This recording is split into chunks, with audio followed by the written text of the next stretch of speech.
Hi friends, happy friendship day. నేను మీ Suji. Friendship day అంటే ఏంటి చెప్పండి ఒకసారి. ఫ్రెండ్షిప్ డే అంటే ఏంటి?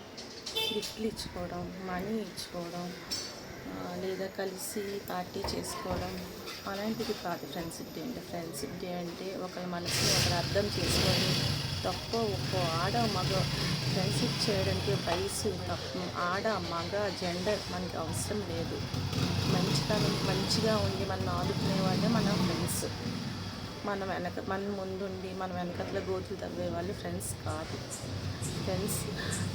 ఫ్రెండ్స్ అంటే మనకి దేవుడు తల్లి, తండ్రి, అక్క, చెల్లి, భర్త, భార్య బంధాలన్నీ ఇస్తారు. దేవుడు నిర్ణయిస్తారు. ఫ్రెండ్స్ ఒక్కటే మనం నిర్ణయించుకునే బంధం అది. మన మనసులోని ఎంత బాధ ఉన్నా ఎవరితోని చెప్పుకోం. మమ్మీ, డాడీ, అక్క, చెల్లి, అదే కొడుకు, కూతురు ఎవరితో మనం చెప్పుకోలేం. కానీ మన మనసులో బాధ ఒక్క ఫ్రెండ్కే చెప్పుకుంటాం. ఆ ఫ్రెండ్ ఎవరంటే మన తప్పుదారి పట్టించకుండా మన వెనకతలే ఉండి మనల్ని మంచి దారిలో తీసుకునే వాళ్ళే ఫ్రెండ్స్. అదొక్కటి గుర్తుపెట్టుకోండి. ఇంకా ముఖ్యమైన విషయం ఏంటంటే ఫ్రెండ్స్, ఒక్క వీడియో లైక్ కోసం మనం ఎంత చెత్త వీడియోలు చేస్తున్నారంటే.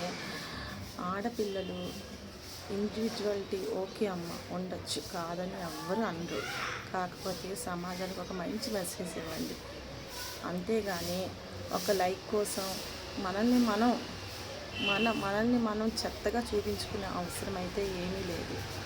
ఒక మంచి వీడియో చేయండి. ఎవరు లైక్ కొట్టకపోతే మన సాటిస్ఫాక్షన్ మనకు ఉంటుంది. అంతేగాని ఒకరు లైక్ కొడతారు, ఒకరు మనం చూస్తారు, మెచ్చుకుంటారని మనం ఏది చేయకూడదు. మన తల్లిదండ్రులు మనకు పంపిస్తున్నారు అంటే ఎంత నమ్మకం పెట్టుకొని మనల్ని పంపిస్తున్నారు బయటికి. అలాగని చెప్పి మనం చెత్త వీడియోలు చేయకూడదు. మంచిగా ఉండండి, మంచిగా మెసేజ్ ఇవ్వండి సమాజానికి, చాలు. అలానే ఆడపిల్లల్ని తప్పు పట్టట్లేదు నేను. ఎవరి ఒపీనియన్ అని ఉండొచ్చు. అందరూ ఆడపిల్లలు అలా కాదు, 5,000 సమానం కాదు, అందరూ అలాంటి వాళ్ళు కాదు. బట్ మనం చేసినది కొంచెం మనం చూసుకుంటే ఎదుటి వాళ్ళు మనకి చెప్పే విధంగా మనం ఉండకూడదని నేను అనుకుంటున్నాను. నేను చెప్పేది ఏదైనా రాంగ్ ఉంటే క్షమించండి. అందరికీ హ్యాపీ ఫ్రెండ్షిప్ డే. మీ సుజి.